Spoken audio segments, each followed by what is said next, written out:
Bonjour, chers internautes, bonjour.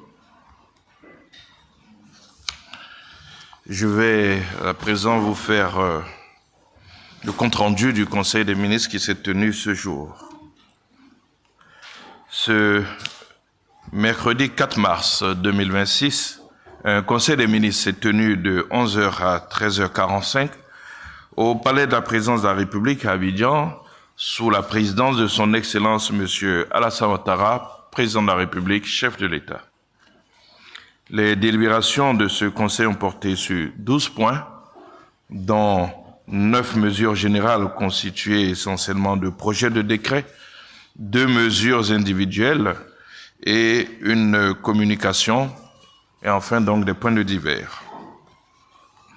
Je voudrais à présent vous donner les détails de ces différents points qui ont été abordés. En ce qui concerne les 9 projets de décret que je vous annonçais dans le cadre des mesures générales, au titre du ministère d'État, ministère des Affaires étrangères et de la coopération internationale en liaison avec les ministères concernés, le Conseil a adopté 5 décrets. Le premier décret porte ratification de l'accord cadre de vente à tempérament d'un montant de 104 200 000 €, soit un peu plus de 68 350 millions de francs CFA, conclu le 1er septembre 2025 entre la Banque islamique de développement, la BID, et la République de Côte d'Ivoire pour le financement du projet de développement de la chaîne de valeur du riz, le PDCVR, en Côte d'Ivoire. Ce projet vise à réduire significativement l'importation de cette denrée alimentaire de consommation courante. Il comprend le développement des sites hydro-agricoles, l'appui à la production de semences, l'appui à l'exploitation et à l'équipement des sites, l'appui à la transformation du paddy et à la commercialisation du riz usiné, ainsi que le renforcement des capacités de recherche et des infrastructures.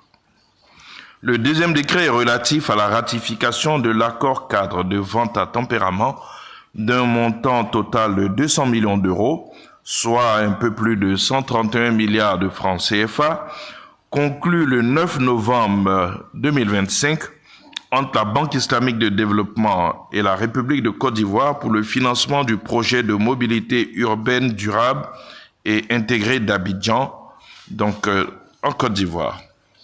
S'inscrivant dans le cadre du programme de mobilité urbaine soutenable du Grand Abidjan, le PMUS 2040, ce projet prévoit la réalisation de 164 km de lignes BRT, bus rapide transit, de 65 km de lignes de métro, le développement du transport lagunaire et globalement la modernisation du transport public avec le déploiement d'un système de transport intelligent.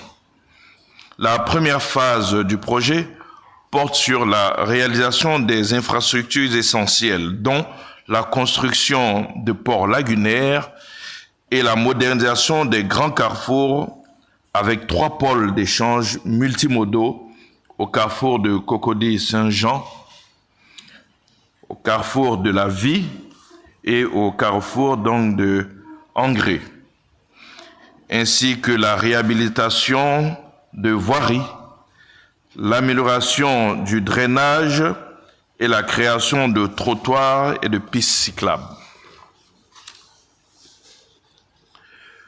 Le troisième décret porte sur la ratification de l'accord de prêt d'un montant total de 3 349 858 €, soit un peu plus de 2 197 millions de francs CFA, conclu le 14 octobre 2025 entre l'Institut de crédit officiel ICO du Royaume d'Espagne et la République de Côte d'Ivoire en vue du financement du projet de renforcement des capacités du Laboratoire national d'appui au développement agricole, le LANADA.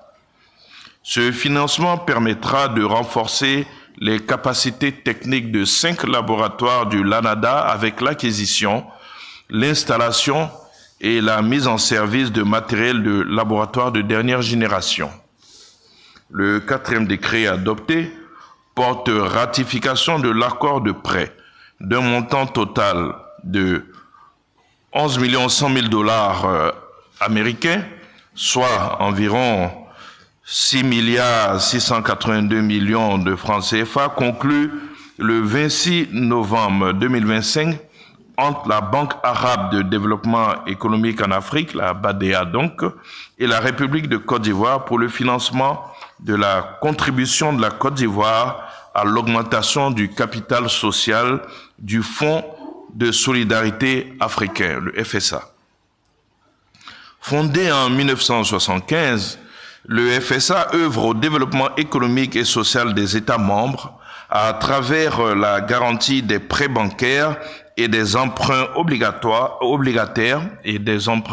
obligataires souscrits par des organismes publics ou parapublics, des organismes africains interétatiques et des entreprises privées pour assurer le financement d'opérations ou de projets à caractère industriel, agricole ou commercial réalisés dans les États parties au fonds. Le financement objet de cet accord, correspondant à la contribution totale de notre pays à l'opération d'augmentation du capital social du fonds, à travers 2 versements annuels de 5,5 millions de $ américains. Enfin, le 5e décret adopté par le Conseil est relatif à la ratification de la Convention régissant la Commission bancaire de l'Union monétaire ouest-africaine, donc UMOA, et son annexe signée le 31 mars 2023 à Dakar. La ratification de cette convention par notre pays, acteur central de l'UMOA, permettra à la Commission bancaire de l'Union de renforcer la protection des déposants, d'assurer la solidité du système bancaire et de contribuer au maintien de la stabilité du système financier de l'UMOA.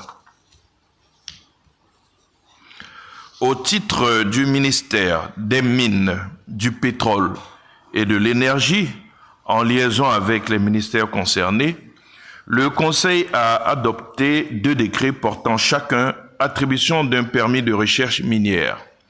Le premier, valable pour le lithium, est attribué à la société Stargate Atlantic Mineral SARL dans les départements de Dianra, de Kani et de Mankono.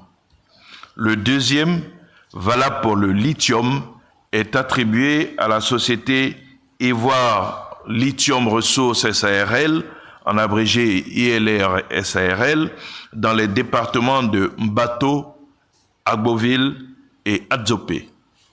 Ces permis de recherche sont délivrés conformément aux conditions techniques et environnementales requises. Leur durée de validité est fixée à 4 ans.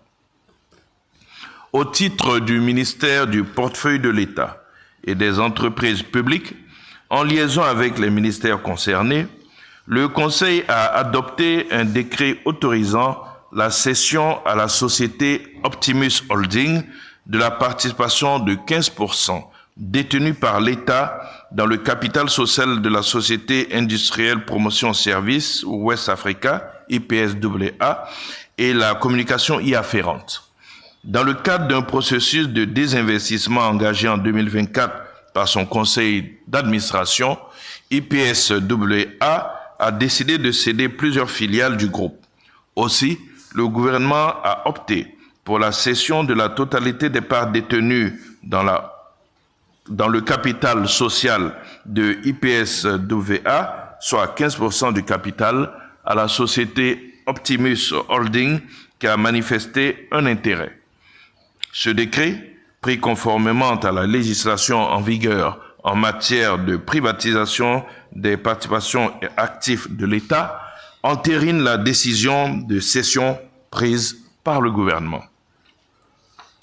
Au titre du ministère du Commerce, de l'Industrie et de l'Artisanat, en liaison avec les ministères concernés, le Conseil a adopté un décret déterminant les attributions, l'organisation et le fonctionnement de l'Office ivoirien de la propriété intellectuelle, en abrégé OIPI. Ce décret actualise le système de la propriété intellectuelle en Côte d'Ivoire, réaménage l'organisation et le fonctionnement de l'OIPI, en vue notamment d'accompagner efficacement la mise en place d'un écosystème d'innovation à forte valeur ajoutée, à même d'accélérer la valorisation des produits de nos terroirs. Je voudrais à présent aborder avec vous les deux mesures individuelles qui ont été adoptées donc au cours de ce Conseil.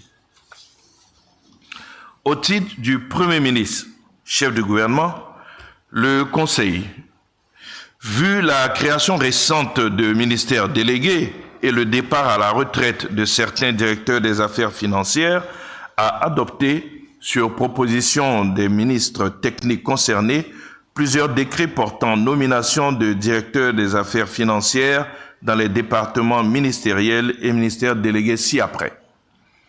Directeur des affaires financières du ministère de la fonction publique et de la modernisation de l'administration, M. Awaso Odombo Landry. Directeur des affaires financières du ministère de l'Intérieur et de la Sécurité, M. Diomandé Sinali. Directeur des affaires financières du ministère de la Santé, de l'Hygiène publique et de la couverture maladie universelle, M. Silue Sionfungo Draman. Directeur des affaires financières du ministère de l'Environnement et de la Transition écologique, M. Dambélé Zondégué. Directeur des affaires financières du ministère délégué auprès du ministère d'État, ministère des Affaires étrangères, de la coopération internationale, chargé de l'intégration africaine et des Ivoiriens de l'extérieur, M. Balou Jules. Directeur des affaires financières du ministère délégué auprès du ministère de l'Éducation nationale, de l'alphabétisation et de l'enseignement technique, chargé de l'enseignement technique, M. Silue Mamadou. Directeur des affaires financières du ministère délégué auprès du ministère de l'Agriculture, du Développement rural et des productions vivrières, chargé des productions vivrières, M. Kanvali Kamara. Toujours au titre de ces mesures individuelles, au titre du ministère d'État, ministère des Affaires étrangères et de la coopération internationale, le Conseil a donné son agrément en vue de la nomination de 2 ambassadeurs extraordinaires plénipotentiaires près la République de Côte d'Ivoire. Ainsi, M. Soupenenko Maxime Sergueïevich, ambassadeur extraordinaire plénipotentiaire de la République de Biélorussie près la République de Côte d'Ivoire avec résidence à Abuja, au Nigeria, donc a vu son agrément accordé. De même, M. Carmelo Onvonka, ambassadeur extraordinaire et plénipotentiaire de la République de Guinée équatoriale près la République de Côte d'Ivoire avec résidence à Abidjan, a reçu aussi donc l'agrément du Conseil en vue de sa nomination. Je voudrais maintenant avec vous aborder la seule communication qui a été adoptée au cours de ce Conseil. Au titre du ministère d'État, ministère des Affaires étrangères et de la coopération internationale, le Conseil a adopté une communication relative à la participation de la Côte d'Ivoire à la 39e session ordinaire de la conférence des chefs d'État et de gouvernement de l'Union africaine tenue les 14 et 15 février 2026 à Addis Abeba en Éthiopie. Une délégation de haut niveau, conduite par le vice-président de la République, a pris part à ces premières assises de l'Union, tenues sous le thème de l'année 2026, décliné ainsi qu'il suit: assurer la disponibilité durable de l'eau et des systèmes d'assainissement sûrs pour atteindre les objectifs de l'agenda 2063. À l'issue des travaux, la conférence a réaffirmé son engagement à consolider une architecture de paix et de sécurité plus efficace et financièrement viable afin de répondre aux défis multiformes auxquels le continent africain demeure confronté, en particulier ceux liés à la disponibilité continue de l'eau et à l'édification de systèmes d'assainissement sûrs et durables. La conférence a, en outre, réitéré sa demande d'une représentation équitable de l'Afrique au sein du Conseil de sécurité de l'ONU afin de mieux porter les positions africaines sur la scène internationale. En marge des travaux, le vice-président de la République a pris part au deuxième sommet Italie-Afrique consacré au premier bilan de la stratégie du plan Mattei pour l'Afrique tenu le 13 février 2026 sous la présidence de la présidente du Conseil des ministres d'Italie. À cette occasion, le vice-président de la République a salué l'excellence des relations d'amitié et de coopération entre la Côte d'Ivoire et l'Italie, dont le gouvernement a approuvé un financement de 639 millions d'euros, soit 420 milliards de francs CFA, en faveur de la Côte d'Ivoire pour la mise en œuvre réussie du plan Mattei dans notre pays. Nous avons donc, au cours de ce conseil, abordé un point de divers qui concerne essentiellement donc la situation du Moyen-Orient, situation que le Conseil suit avec attention, notamment pour deux raisons. La première, donc, c'est le fait que nous ayons des ressortissants en Iran, environ 200, et en Israël, environ 300. Et donc, nous suivons attentivement cette attention et nous aviserons donc en fonction de l'évolution de la situation. Le deuxième point concerne l'évolution du coût du pétrole. Donc, en raison de cette crise du pétrole brut, une équipe de veille a été mise sur pied au niveau du ministère du Plan et du Développement, mais également au niveau du ministère donc des Mines, du Pétrole et de l'Énergie, afin d'aviser, si besoin était, des ajustements nécessaires que cette situation pourrait imposer à notre pays. Également au niveau donc du ministère du Commerce, une veille est assurée afin de s'assurer surtout que certains opérateurs ne profitent de cette situation pour augmenter de façon artificielle et anticipée le coût donc des produits de grande consommation.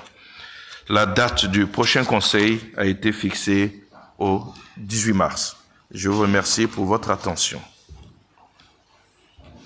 Je me tiens donc à votre disposition pour, comme vous le savez désormais, des questions sur le Conseil dans un premier temps et éventuellement, s'il y en avait, des questions d'actualité.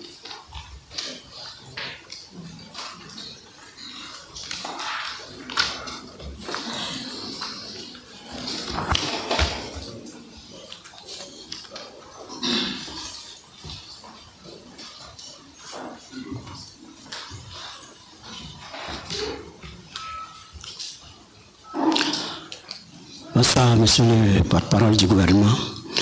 Je voulais revenir sur la situation au Moyen-Orient.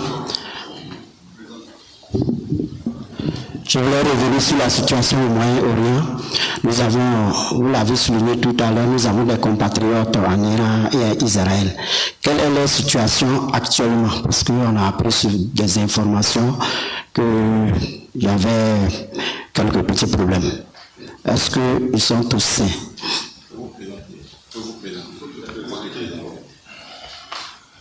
Benjamin Soro, journaliste à l'agence ivoirienne de presse. Le ministère d'État, ministère des Affaires étrangères, de la coopération internationale suit particulièrement la situation de nos concitoyens à l'étranger. J'ai pu, notamment donc en Iran et en Israël, j'ai pu vous donner le point exact des citoyens qui y sont. Pour le moment, nous n'avons pas donc d'alerte particulière. Nous savons que certains de ceux qui sont en Iran ont pu rejoindre donc la Turquie, une dizaine environ. Donc c'est vous dire que si nous avons tous ces détails, c'est que nous suivons particulièrement la situation et nous aviserons donc le moment venu. Ce que vous devez savoir, c'est que la Côte d'Ivoire est toujours aux côtés de ses citoyens. Et chaque fois qu'il y a eu des situations, notamment la crise ukrainienne, vous avez vu donc tous les efforts que l'État a déployés. Donc nous sommes aux côtés des Ivoiriens, quels qu'ils soient et où qu'ils se trouvent.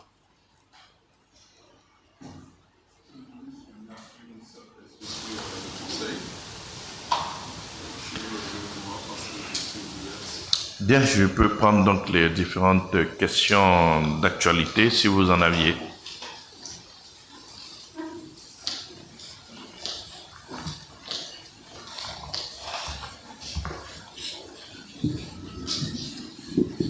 Bonjour Monsieur le ministre, je suis Yapi Koulibaly, je parle pour le quotidien Le Jour Plus.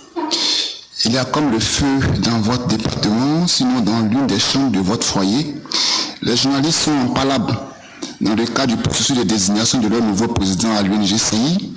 Ce qui devait être un moment démocratique et fraternel s'est transformé en crise ouverte.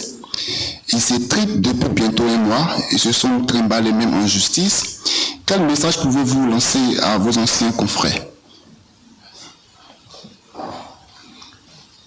Je ne sais pas si ce sont mes anciens confrères, mais bon. Non, c'est une situation qui est déplorable et qui est regrettable. Nous nous souvenons de cette UNGCI où, à la fin du mandat du prédécesseur, on connaissait déjà le successeur parce qu'il y avait de la confraternité. Tout se faisait donc de façon consensuelle. Je note que, hélas, depuis quelque temps, ce consensus est brisé. Je déplore que, au cours de ces processus électoraux, on en arrive donc à judiciariser donc ces élections. Je me souviens qu'il y a quelques années, un des votes a même connu la prison à cause justement de ces élections. Tout cela est bien regrettable à un moment où l'État a décidé de dépénaliser, donc je dirais, les délits de presse, que ce soit les journalistes eux-mêmes qui décident de s'envoyer en prison. Je peux vous dire que c'est un peu surprenant et c'est vraiment dommage.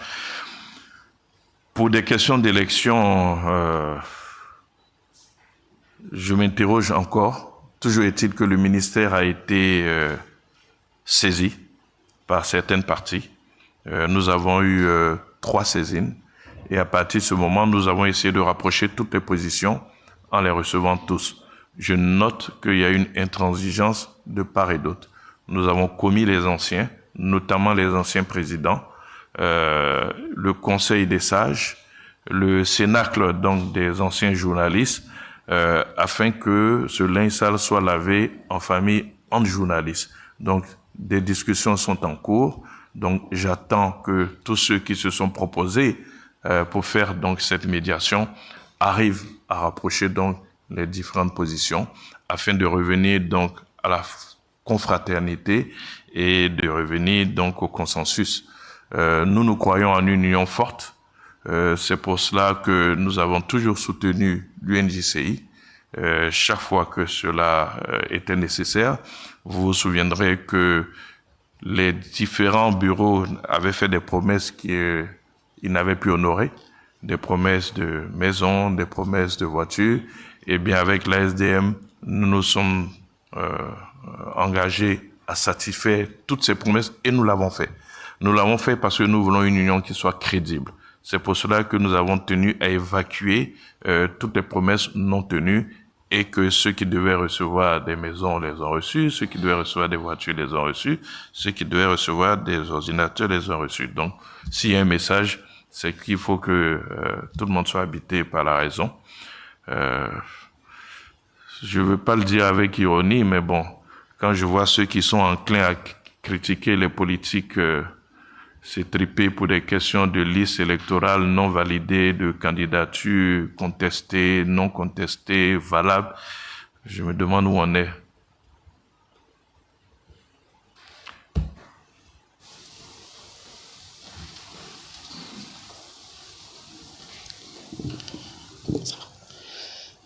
Bonjour Monsieur le ministre, c'est Cyprien Kwasi pour Abidjan.net. Toujours sur la même question relativement à la crise qui secoue l'UNJCI, Monsieur le ministre. Déjà, je veux ici vous dire merci. Merci pour votre contribution, pour ce que vous faites pour l'UNJCI, surtout avec l'ASDM. Monsieur le ministre, moi je vais plus loin.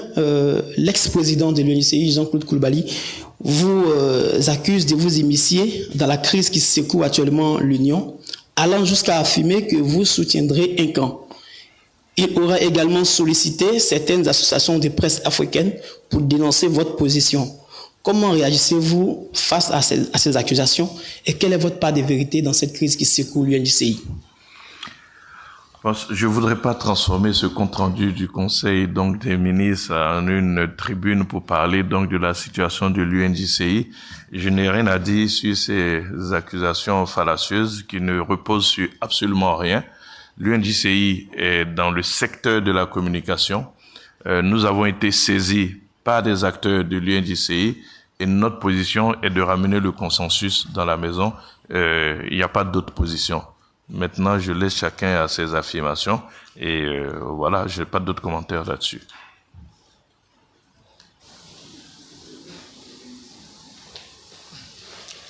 Bonjour Monsieur le ministre, Balogun d'abord pour le baromètre.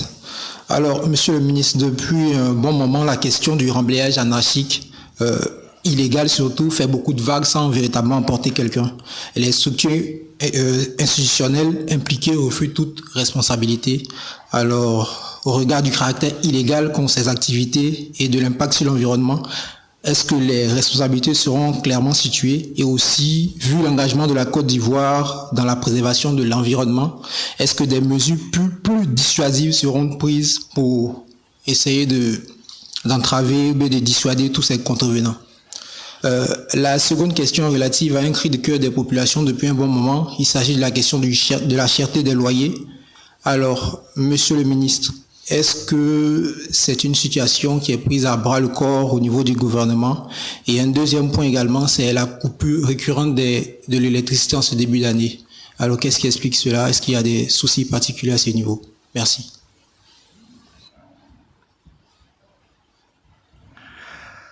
Alors, sur la question des remblayages, je voudrais vous inviter à vous adresser au ministère technique et à sortir de toutes les affirmations qui sont faites, je dirais, sans preuve véritable sur cette question-là.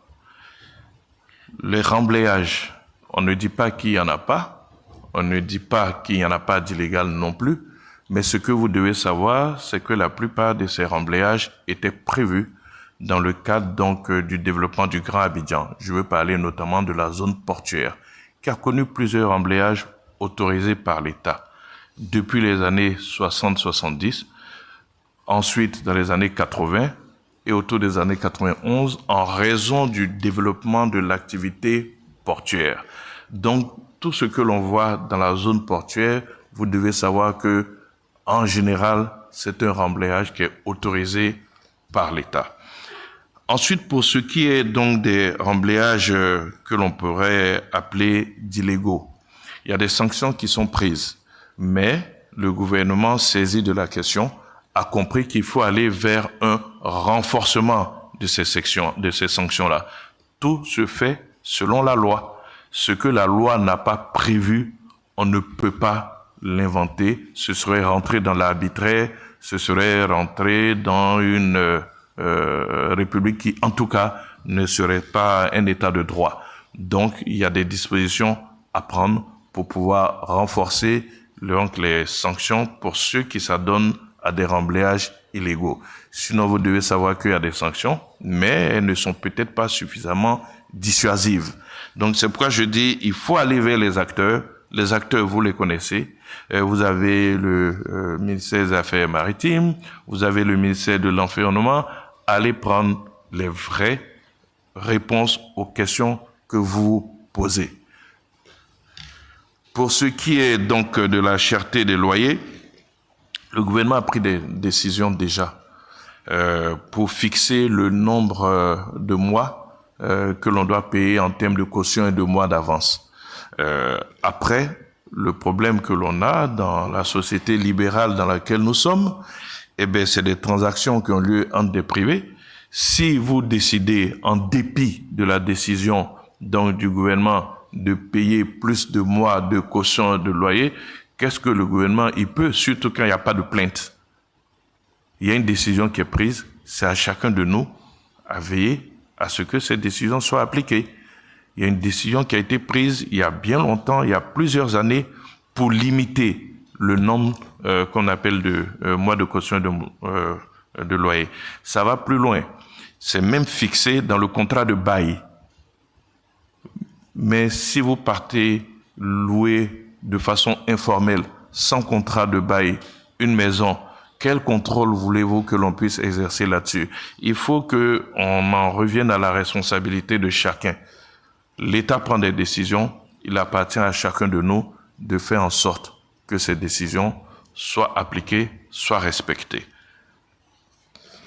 Pour les coupures d'électricité récurrentes, sous réserve donc de la réponse que le ministère des Mines, du Pétrole et de l'Énergie apportera, je voudrais quand même rappeler que c'est pas nouveau parce que chaque fois que nous rentrons dans cette période d'harmattan, de rareté, donc de la pluie, de chaleur, on a quelques problèmes, pas en termes de production. Aujourd'hui, la Côte d'Ivoire produit suffisamment donc d'énergie pour sa consommation, mais en termes d'équipement. Nos équipements donc doivent être renouvelés. Il y a un plan donc qui est mis en œuvre pour renouveler donc tout l'équipement qui permet la distribution de l'électricité, mais très souvent, comme c'est arrivé il y a quelques années avec la grave crise qu'on a connue, c'est un transformateur donc qui lâche, qui brûle, qui s'incendie, et etc. Donc nous sommes dans la même période de chaleur où les mêmes problèmes reviennent. Le ministère des Mines, du Pétrole et de l'Énergie donc est en train de mettre tout en œuvre pour renouveler donc notre réseau de distribution de l'énergie électrique. Donc nous pensons que à l'issue de la mise en œuvre de ce plan, dans quelques années, ce problème sera derrière nous.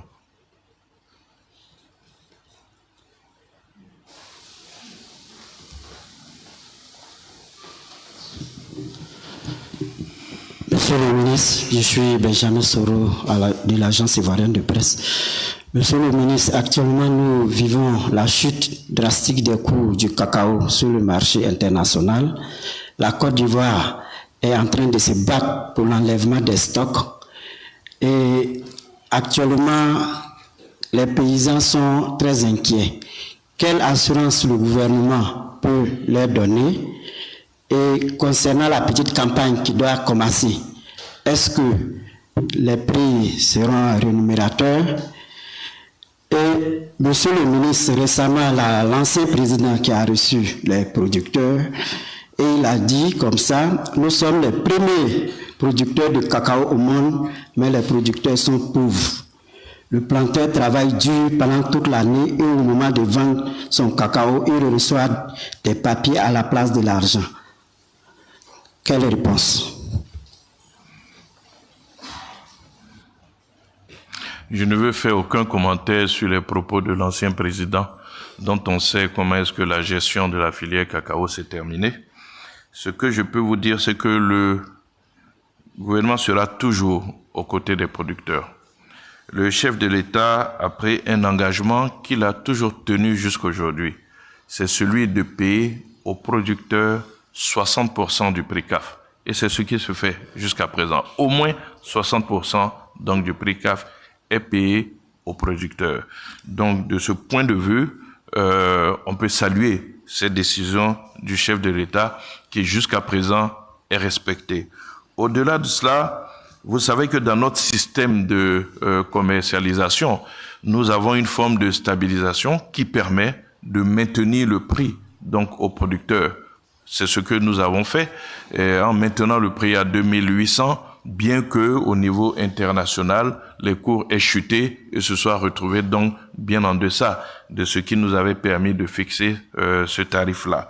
Le ministre de l'Agriculture a annoncé qu'on allait très bientôt ouvrir donc la campagne intermédiaire. Donc cela va se faire. Le Conseil Café et Cacao va incessamment faire une annonce du nouveau prix.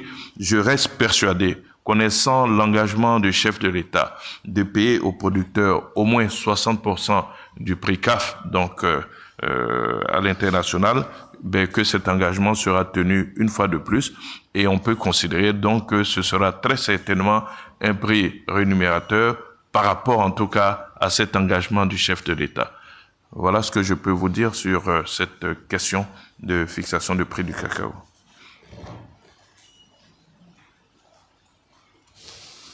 Bonsoir, Monsieur le ministre. Je suis Vénan Sakar, journaliste pour le quotidien L'Inter. Monsieur le ministre, nous apprenons depuis quelques jours la libération de certains prisonniers politiques arrêtés dans le cadre des événements en lien avec les élections présidentielles de 2025. Est-ce que cela est avéré? Et est-ce à dire que des pourparlers sont en cours avec l'opposition qui réclame la libération de ces personnes-là? Ce sont des militants, je précise, du Parti des peuples africains, Côte d'Ivoire, PPAC. Je vous remercie. D'abord, je voudrais vous dire qu'il n'y a pas de prisonniers politiques dans notre pays. Moi, je n'adhère pas à cet élément de langage. Vous avez des gens qui ont été arrêtés parce qu'ils ont commis des troubles à l'ordre public, parce qu'ils se sont livrés à des actes de vandalisme, parce qu'ils ont caillassé des véhicules, ils ont incendié des bus, ils ont tenté de mettre le feu à une usine de production de gaz avec tout le risque que cela comportait de faire disparaître complètement un village. Ce ne sont pas des prisonniers politiques. Donc il faut que cela soit clair. C'est des gens qui ont commis des délits et qui se sont retrouvés en prison pour cela. Donc là-dessus, je voudrais clarifier les choses. Ensuite, je n'ai pas connaissance de libération. La justice peut accorder des libérations conditionnelles. Je ne connais pas les conditions dans lesquelles ils ont été libérés, donc je ne peux pas me prononcer là-dessus. Maintenant, qu'il y ait des pourparlers, bon, toujours est-il que vous connaissez notre pays, nous construisons un état de droit. Une fois que l'affaire est dans la main de la justice va jusqu'au bout.